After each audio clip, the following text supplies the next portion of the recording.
Hi, my name is Sam and welcome to Car's Performance Garage.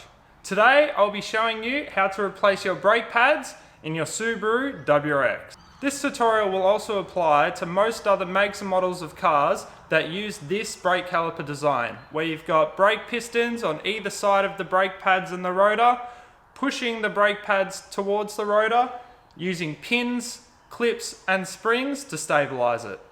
Changing the brake pads are very easy. So easy that I actually taught my girlfriend how to change them just using this caliper as an example, and she did the other 3 all by herself. To change your brake pads, it's done in 7 simple steps using common hand tools and supplies, but there are some hand tools and supplies that you may need that you might not have. But I will go through those in a second. The tools that you will need are some way to remove and install your wheels. I like to use an impact gun, some brake cleaner and a rag, Scotch-Brite. You might not have this, but it is very useful for many different applications, so I do recommend buying some. A battery drill, needle nose pliers, a screwdriver, brake caliper piston spreader tool. This is something you might not have, but it is very cheap to get. I have a cheap eBay one and it works good enough and was only like $20. A fluid extractor. This is something you also might not have, but a large syringe or a turkey baster can also be used. Some copper grease and some brake fluid. Make sure to check your vehicle's specifications for what fluid to get. I use DOT4 high temperature brake fluid in all of my cars. With your car jacked up off the ground and the wheels removed, you are ready to start. Step 1. Remove some brake fluid from the reservoir. This is a step that is often forgotten, but as you are spreading the caliper pistons back into the caliper, you'll be pushing brake fluid through the system. And when you have spread all 4 caliper pistons, you'll often have brake fluid coming out of your reservoir, making its way into the engine bay and on the floor. This makes a big mess and a bad time. So I use a big fluid extractor, but you can use another tool that was mentioned before. Step 2. Remove the old brake pads, clips, pins and springs. Using some pliers, you can remove the clip holding the pins. Do take note of the locations of the holes on the pins when removing the clips, as you'll need to orientate them back into that position for installation. Press down on the spring to help you remove the pins easier and push the pins out. You may need to use the pliers to help get them out of there, or if there is a Phillips head on the front of the pin, you can use the screwdriver to help twist it and push it out. I prefer to start with the top pin, as you will be able to easily remove the spring, making removal of the bottom pin easier. You may also need the pliers to help grab the brake pads and wiggle them out. If the brake pad is really stuck, try move the brake disc and use the tip of the pliers and the calipers to lever out the pads. Doing this may chip some caliper paint, so be careful. Step 3. Clean the pins, clips and springs. I like to use the Scotch-Brite and a drill to clean the pins, as you can put the pin in the chuck of the drill and spin it while scrubbing it with Scotch-Brite. This makes it so fast, but if you don't have a drill, you can do it by hand or use a wire wheel. I also clean the clips as much as I can to make them look clean and shiny, along with the contacts of the spring to ensure the pads slide in and out smoothly. Cleaning the pins especially will help when you need to remove them for the next time. Step 4. Spread the caliper pistons apart. Using the piston spreading tool, you can easily ratchet it inside the caliper and it will force the pistons apart.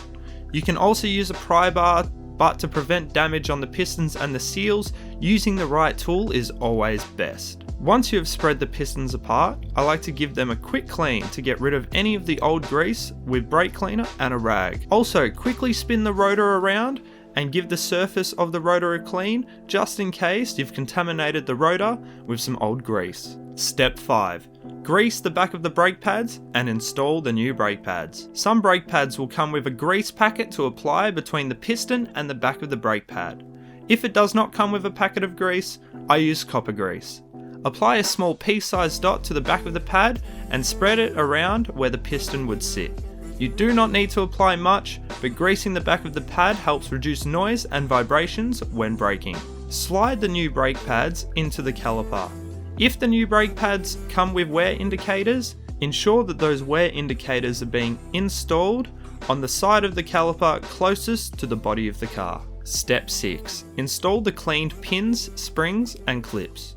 Press them back in the way they came out, making sure the pins go through the holes of the brake pad and into the notches of the caliper spring.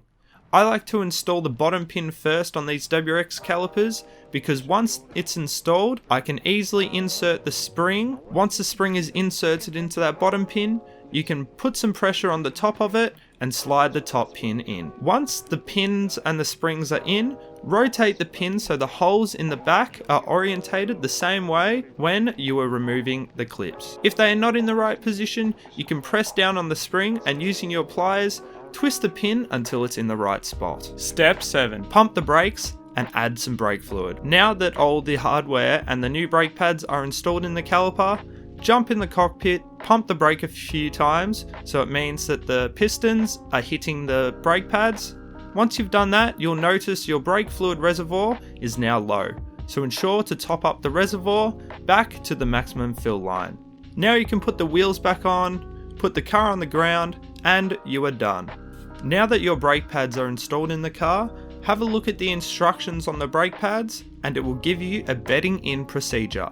Make sure you follow this bedding in procedure accurately, as this will ensure that your brake pads will be perfectly seated in the caliper and on the rotor. If you don't bed them in properly, it could cause uneven wear and vibrations and not optimal braking performance. So make sure you follow this procedure to a T. As you can see, changing the brake pads is very easy to do at home. It is a good time to bleed your brakes and replace the brake fluid, but I won't be going over that in this video. Thank you for watching my tutorial on how to change brake pads on a WRX. I hope this video has given you all the information needed to change your brake pads. If you like this video, please like and subscribe, and if you have any feedback or suggestions, please comment them below. You can also follow me on Instagram where I post stuff about my builds and my shed. My name is Sam from Cars Performance Garage. Thanks for watching, and until next time, keep on learning.